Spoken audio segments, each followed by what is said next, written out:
प्रायोजक हैं cancer healer centre, new beginning. नमस्कार, मैं हूं पद्मजा जोशी। आप देख रहे हैं आज की अड़ी। पटना के पाटलिपुत्र स्टेडियम में कल जो हुआ उसको लेकर आज पूरे बिहार में सियासी घमासान तो मचा ही हुआ है, लेकिन अब उससे एक ज्यादा बड़ा सवाल उठ रहा है कि क्या नीतीश कुमार आने वाले बिहार में चुनाव पर कुछ असर डालेंगे, और उस तरीके का असर जो कि उनकी पार्टी के लिए फायदेमंद नहीं होगा।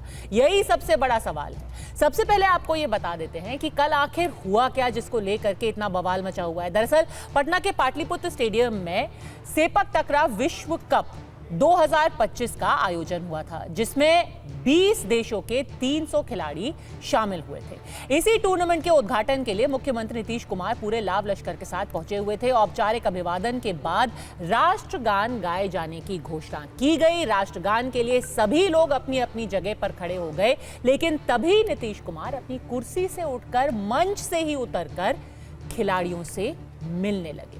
आखिर क्या हुआ, हम आपको सिलसिलेवार तरीके से दिखाते हैं। सबसे पहले देखिए कि जब उसको लेकर के अनाउंसमेंट किया गया तब मुख्यमंत्री ने क्या किया। आप लोग जमा है, वहां खड़े हो जाइए राष्ट्रगान के लिए। आप सभी से अनुरोध है, कृपया राष्ट्रगान के सम्मान में अपनी अपनी जगह से खड़े हो।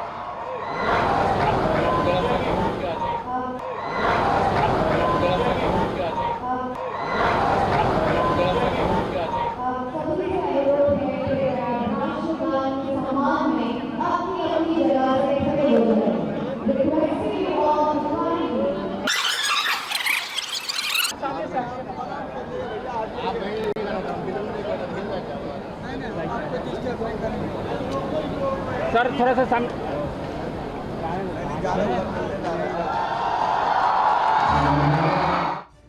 तो देखा आपने कैसे वहां पर स्टेज से घोषणा हो चुकी थी, सब लोग अपनी अपनी जगह पर खड़े हो चुके थे, सावधान मुद्रा पर आ चुके थे, और उसी बीच मुख्यमंत्री ने कहा कि अभी आप रुकिए, हम थोड़ा घूम करके आते हैं, और फिर वो खिलाड़ियों से मिलने के लिए मंच से ही उतर गए। लेकिन ये सिलसिला यहां पर भी नहीं रुका।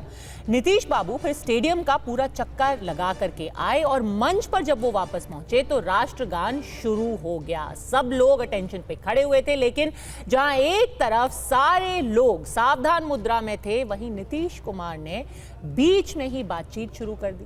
बगल में खड़े उनके प्रधान सचिव दीपक कुमार ने बार बार उनको टोका भी, लेकिन वो नहीं माने। बगल में जो मीडिया कर्मी खड़े हुए थे उनको देख करके भी वो मुस्कुराए और उनको नमस्कार किया। तो देखिए इस तरीके से पूरा ये घटनाक्रम हुआ। नीतीश कुमार आप देख सकते हैं स्टेज पर मौजूद हैं। 2 बार उनके जो सचिव हैं उन्होंने उनको इशारा किया, उनको टोका, उनको कहा कि देखिए सब लोग वहां पर एट अटेंशन है, सावधान मुद्रा में हैं, लेकिन नीतीश जी लगातार मुस्कुराते रहे, लोगों को देख करके नमस्ते नमस्ते करते रहे। अब इसको लेकर के मुजफ्फरपुर की एक कोर्ट में मुकदमा भी दर्ज हो गया है। लेकिन सबसे बड़ी बात यह है कि विपक्ष कल के इस घटनाक्रम को बार बार हाईलाइट कर रहा है।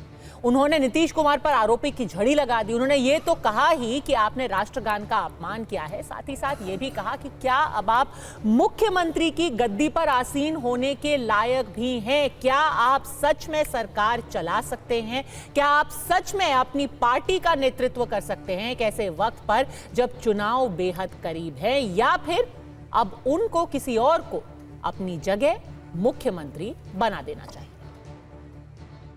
देश का अपमान हुआ, राष्ट्रगान का अपमान हुआ। जैसे दिमागी काम नहीं कर रहा है माननीय मुख्यमंत्री जी का, तो इस्तीफा करके अपना बेटा के बना दे, उनमें क्या हर्ज है? दिमाग काम नहीं कर रहा है तो कुछ तो करेंगे। बाकी ये लिखा राष्ट्रगान के अपमान धरती पर कोई नहीं किया है देश में। अगर हम लोग करते ना तो आज क्या होता भगवान जाने। माननीय मुख्यमंत्री जी ने राष्ट्रगान का अपमान किया है। हम बिहारी होने के नाते हम शर्मिंदा हैं। हिंदुस्तान की, इंडिया की राजनीति में ये पहली ऐसी घटना है जहां एक मुख्यमंत्री राष्ट्रगान का अपमान कर रहा हो को देखते हुए अब ये प्रतीत होता है कि अब मुख्यमंत्री, जो हम बार बार कहते हैं अचेत अवस्था में है, जो राष्ट्रगान का अपमान इन्होंने किया है, देश के 140 करोड़ जनता से वो माफी मांगे। मैंने तो कैमरे पर भी कहा है कि नीतीश जी शारीरिक तौर पर थक गए हैं, फिजिकली टायर्ड और मेंटली रिटायर्ड हैं, और रोज की जो घटनाएं हैं आप देखेंगे, जैसे जैसे समय आगे बढ़ेगा, चुनाव आते आते रोज आप देखिएगा, क्योंकि अगर आप व्यक्ति अगर स्वस्थ नहीं है तो उसको कितने देर तक आप छुपा कर रखिएगा। कैमरे पर अपने मंत्रिपरिषद के साथियों का नाम नहीं बता सकते हैं, उनकी ये स्थिति है। महात्मा गांधी जी के शहादत दिवस पर जिस तरह से गोडसे के लिए उन्होंने थपड़ी बजाया था, उस समय आपको समझ लेना चाहिए था कि आज माननीय मुख्यमंत्री जी की मानसिक स्थिति क्या है। मुख्यमंत्री हो या प्रधानमंत्री हो, सभी के लिए संविधान एक है, और अगर कोई भी व्यक्ति अगर राष्ट्रीय गान का अपमान करता है तो उसके तहत पूरे एक्ट में ये प्रावधान दिया है कि उनको 3 सालों का सजा होना चाहिए। सत्तारूढ़ पार्टी में जो माननीय मुख्यमंत्री जी के अगल बगल में जो 3-4 लोग हैं, वो लोग भी अच्छी तरह से जानते हैं कि आज माननीय मुख्यमंत्री जी की ऐसी स्थिति नहीं है कि वो किसी सार्वजनिक स्थल पर जा सके। फिर भी चूंकि अरबों रुपये का घोटाला चल रहा है इस बिहार में, इसलिए इस तरह का कृत्य किए जा रहे हैं कि राष्ट्रवादी होने पर सवाल या निशान खड़ा कर रहे हैं वैसे लोग जिनकी पात्रता नहीं है।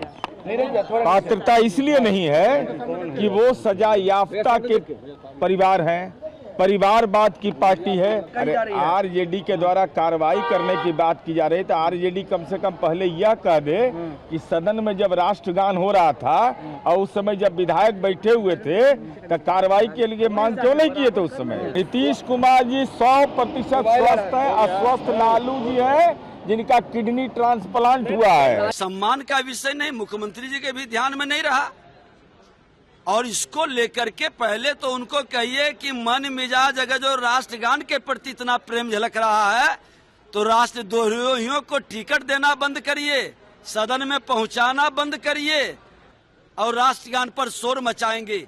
अरे मुख्यमंत्री नीतीश कुमार जी तो हमेशा राष्ट्र का संदर्भ में अपनी सजगता को दिखाए हैं, लेकिन ये असलियत इसके अंदर है कि अपने माता पिता पर ईडी के छापे, जेल जाने के भय को डाइवर्ट कर रहे हैं और वर्गलाने का एक नया विपक्ष खेल खेल रहे हैं। तो ऐसे में आरडी के आज के सवाल हैं बिल्कुल सीधे, क्या Nitish Kumar out of control हो चुके हैं? राष्ट्रगान का अपमान क्या आरजेडी के लिए नीतीश बने अब वरदान?